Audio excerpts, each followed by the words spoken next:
Okay, now, I could, actually go, you know, uh, double click on Extrusion 1 and it gives me the options for it, because you can, um, change the distances and so forth, so if I wanted to extrude 2.5 inch symmetrically, oops, I could do that. Um,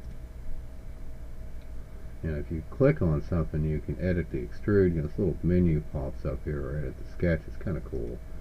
Um, but like I said, you got these various settings you can do. Like to or between or whatever, and again, you can set the direction to, if you don't want it being symmetrical. Um, but I guess that reset my stuff from before. But you can also, in certain circumstances, if there's overlapping geometry, do it so that it basically chews into another object or something like that. So, and you can select your profiles here, if you wanted to. Um, and apparently you can do something with solids. So, you can apparently taper it here too. Taper by 2 degrees, so it creates a tapered part. So now the good thing about this is, just like AutoCAD, if you hold shift, you can if you use your middle mouse button and just you can pan it around. If you hold shift, you're in orbit mode. And I'll tell you, SolidWorks could take a cue from that. That right there is kind of a selling point.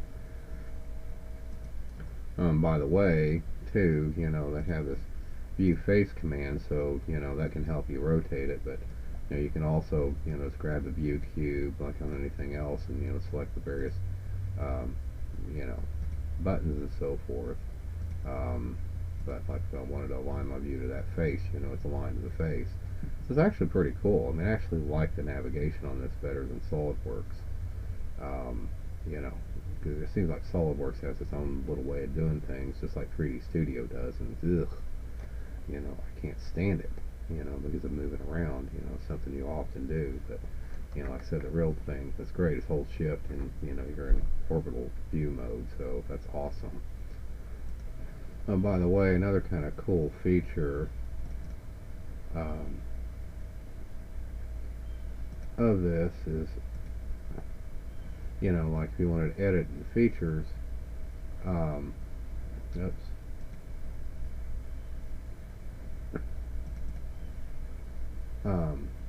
they got actually an in-canvas display here, so you can like position it down here to some place you want to work, and you can actually do a lot of the same functions that you did in the dialog box. So it's just kind of cool.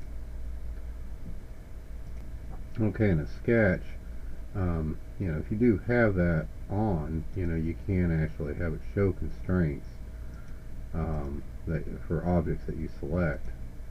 So, and I guess I don't know how you get out of that, but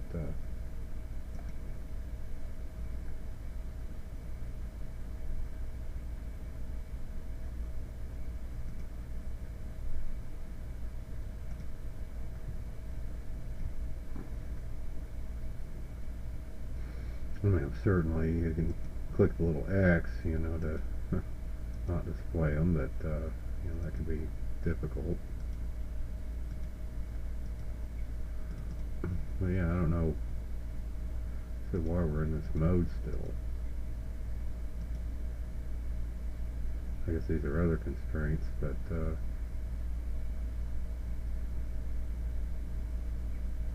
don't know how you stop displaying them.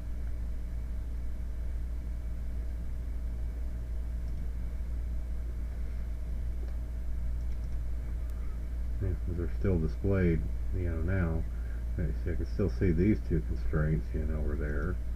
So anyway, that's sort of, there's no universal way I can turn them on, but it's probably a good thing because it gets kind of crowded. Um, Although it's not really an issue in SolidWorks, but yeah, but I don't know how you turn these off. Kind of crazy.